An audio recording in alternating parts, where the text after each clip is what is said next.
Pernah nggak sih lo ngerasa internet sekarang tuh aneh? Rasanya semua makin pinter, makin kenal sama kita. Tapi sadar nggak? Ada satu pertanyaan besar yang sering banget kita lupain. Pertanyaannya, apakah kita beneran bebas di internet? Atau jangan-jangan kita cuma ngerasa bebas, padahal sebenarnya lagi digiring? Coba deh lo bayangin skenario ini. Mungkin lo pernah ngalamin juga. Malam-malam lagi santai, terus iseng buka TikTok atau Reels atau Shorts. Niat di kepala sih simple. Lihat 1-2 video aja lah bentar doang. Tapi tanpa sadar, pas lo lihat jam lagi, tiba-tiba udah 1 jam aja yang kebuang. Lewat gitu aja. Pernah kan? Dan yang aneh, kok bisa semua video yang muncul tuh pas banget sama yang lagi kita pengen lihat ya? Kayak bisa baca pikiran. Nah, ini nih yang bikin mikir.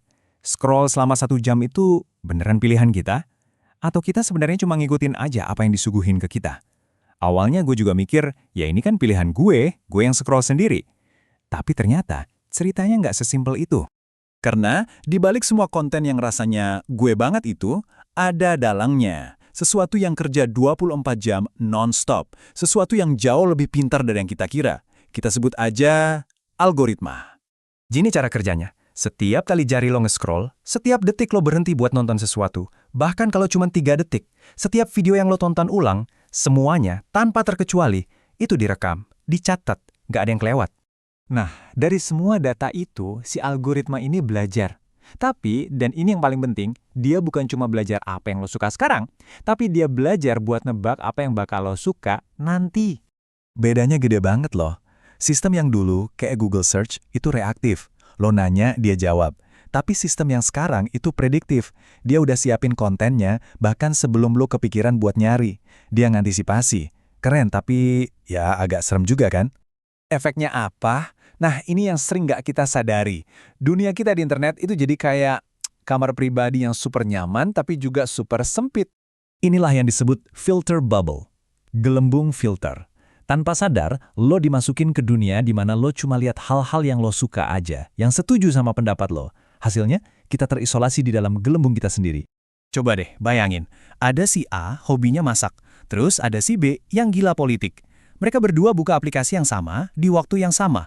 Tapi dunia yang mereka lihat, beda 180 derajat. Mereka kayak tinggal di dua realitas digital yang beda banget. Dan yang harus lo ingat, ini semua bukan kebetulan. Ini semua disengaja. Emang didesain kayak gitu. Pertanyaannya, buat apa? Jawabannya simple, ekonomi perhatian. Kita masuk ke alasan utama di balik semua ini. Nah, ini dia. Tujuan utama sistem ini tuh bukan buat bikin kita bebas atau terinformasi.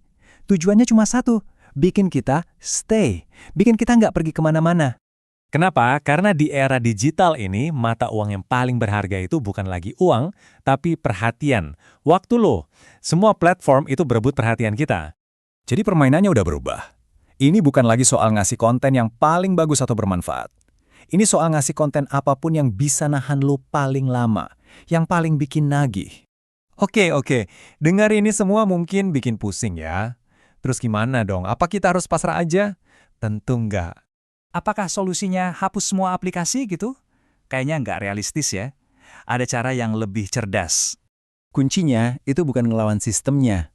Percuma, kita bakal kalah. Kuncinya adalah paham sama cara mainnya. Mulai sekarang, coba deh tanamin 3 hal ini di kepala setiap kali lo buka sosmed. 1. Apa yang lo lihat itu nggak netral. 2. Apa yang muncul itu bukan kebetulan. Dan 3. Pilihan yang lo buat itu bisa jadi udah dipengaruhi. Cukup dengan sadar 3 hal ini aja, lo udah dapat kendali lebih. Lo jadi lebih susah buat ditarik masuk. Sebagai penutup, gua mau ninggalin satu pertanyaan buat lo pikirin. Kalau algoritma ini makin hari makin pinter baca kita, makin akurat nebak isi hati kita, mungkin nggak sih suatu saat nanti dia kenal kita lebih baik daripada kita kenal diri kita sendiri? Dan kalau hari itu datang, siapa sebenarnya yang pegang kendali? Kita atau mesin yang kita ciptain? Coba deh pikirin.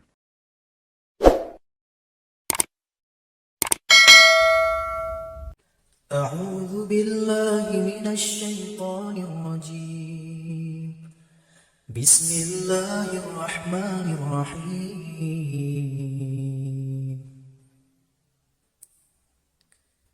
ربي هب لي من لدنك منك ذرية طيبة إنك سميع الدعاء رب اجعلني مقيم الصلاة ومن ذرية ربنا وتقبل دعاء ربنا هب لنا من أزواجنا وذريتنا قرة أعين واجعلنا للمتقين إماما اللهم اجعل أولادنا أولادا صالحين حافظين للقرآن وسنة فقهاء في الدين مباركا حياتهم في الدنيا والآخرة